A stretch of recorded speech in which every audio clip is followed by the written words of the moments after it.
In the early hours of May 21st, 2025, at the luxurious Beverly Hills Hotel in California, the NFL lost one of its most colorful and complex owners when Jim Irsay, the longtime chairman and CEO of the Indianapolis Colts, passed away peacefully in his sleep at the age of 65.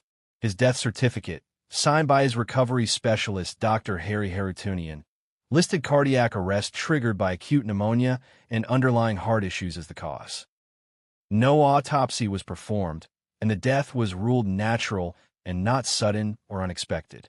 Yet the circumstances, occurring during a period of reported private struggles with addiction and treatment, have sparked ongoing questions and, as of January 2026, an active FBI investigation into his substance use, prescription medications, including opioids and ketamine, and his relationship with Dr. Haroutunian. There was no crash, no public accident. Just a quiet end to a life that had been anything but quiet. One marked by immense wealth, public generosity, personal battles, and a deep, complicated love for the game of football and the city of Indianapolis. As the investigation continues and the Colts move forward under his daughter's leadership, let's remember Jim Irsay not only as the billionaire owner, but as a man shaped by family legacy, personal demons, and a genuine passion for people and music. James Irsay was born on June 13, 1959, in Lincolnwood, Illinois, the son of Robert Irsay and Harriet Pogrzelski. His father, a Chicago businessman, acquired the Baltimore Colts in 1972 for $12 million and controversially moved the team to Indianapolis in 1984 under cover of night, a decision that would define Jim's life. Growing up in the shadow of that bold move, Jim was steeped in football from childhood. He attended high school in Chicago and later studied at Southern Methodist University, though his real education came in the family business. When Robert died in 1997, Jim, then 37, took control of the Colts as CEO and principal owner, inheriting a franchise valued at around $227 million.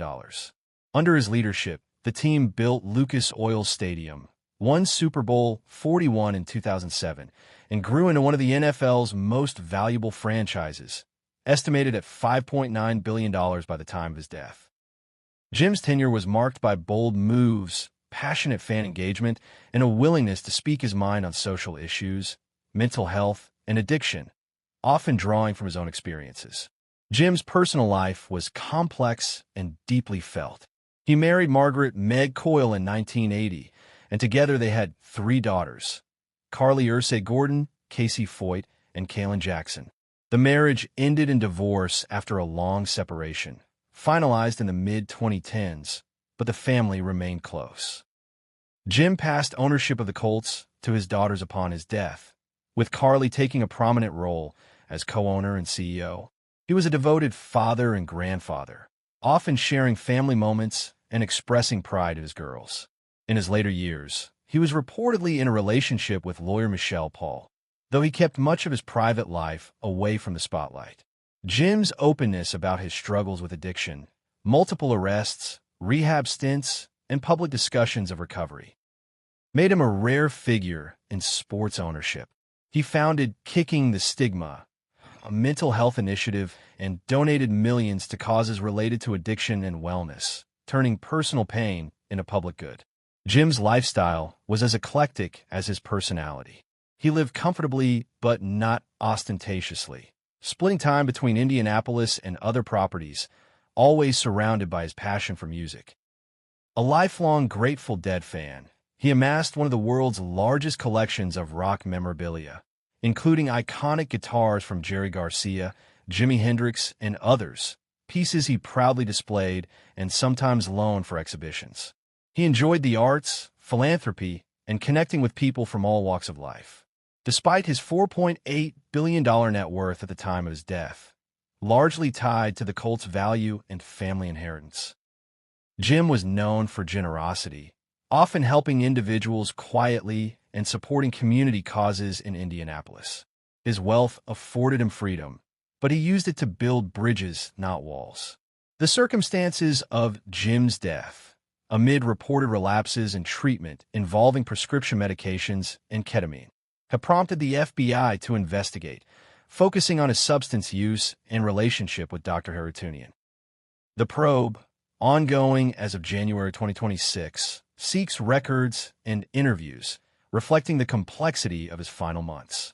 Yet those who knew him best remember a man who fought publicly for transparency about addiction, who loved his family fiercely, and who poured his heart into the Colts and the city of Indianapolis. As we reflect on Jim Irsay, at 65, a father, grandfather, owner, philanthropist, and collector whose life was as bold and complicated as the game he loved, we're reminded that even the most public figures carry private battles, and that legacy is built not just in wins or wealth, but in the lives touched and the honesty shared. Thank you, Jim, for the passion, the vulnerability, and the heart you brought to football and beyond. Rest in peace. If this tribute to Jim Irsay's life, legacy, and the complex circumstances of his passing touched you or stirred memories of his impact on the NFL, please like the video and subscribe for more thoughtful biographies honoring those who've shaped sports and culture. Your support keeps these stories alive. Thank you, and we'll see you in the next one.